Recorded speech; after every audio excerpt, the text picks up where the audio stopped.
Welcome back to Big Bear's Projects. It's certainly been a while. I've been busy with life and other things, and I wanted to take time to give a big update video for y'all. It's certainly been a long time coming, and we're going to talk about everything that's happened here over the last couple of months.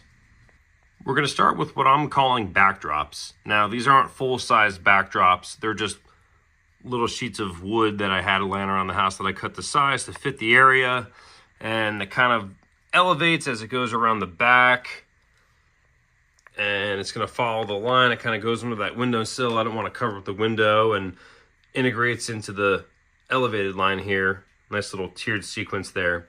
Eventually it's going to get a nice coat of paint. Right now it's just primered white, and those are the three colors I'm going to use just to kind of add some waves of lines of earth, mountain, rock, and sky as it goes up and around. I removed the backdrop on the end of the table so you can see what's holding it up. It's just, again, two-inch pieces of wood there, and it's the same thing all the way down the back of the table. It was easy enough to get underneath and screw it all in, and plenty solid, almost shakes the whole table back and forth. On the far side, I've added a little control station. It's nice to get the ZW off the table to make more room for track and other stuff.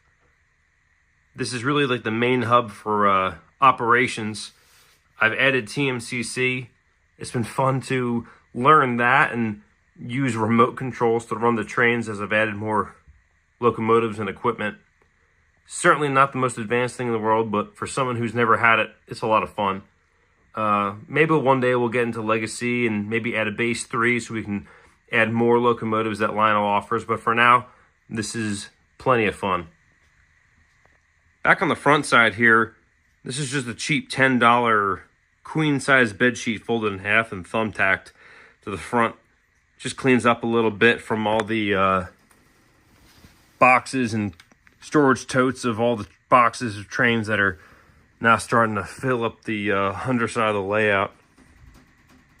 As we take a look up high, you'll see the elevated line we were talking about in the previous video.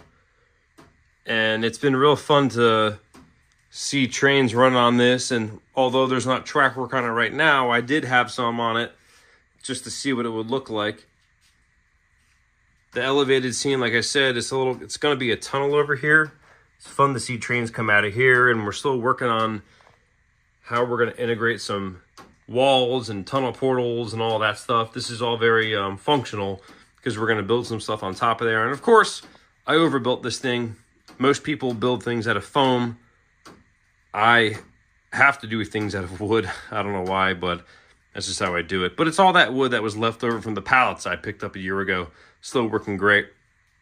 The one thing I will say was originally, this elevated line was originally coming a little bit further out.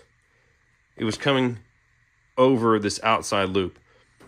Both the elevated line and the outside loop are 054.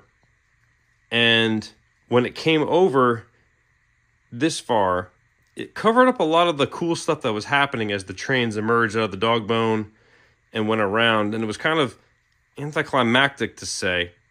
So I ended up chopping out some of the straight parts and moving it back so this curved area was still exposed.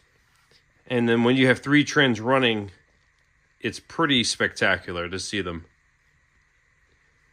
as they either come from that side and go that way, or come from the dog bone and then kind of disappear along the back side of the layout into the tunnel.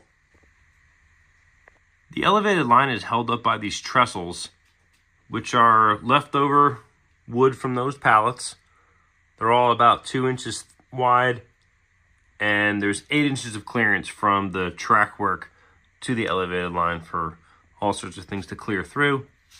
There's various elements that support the track as we go through.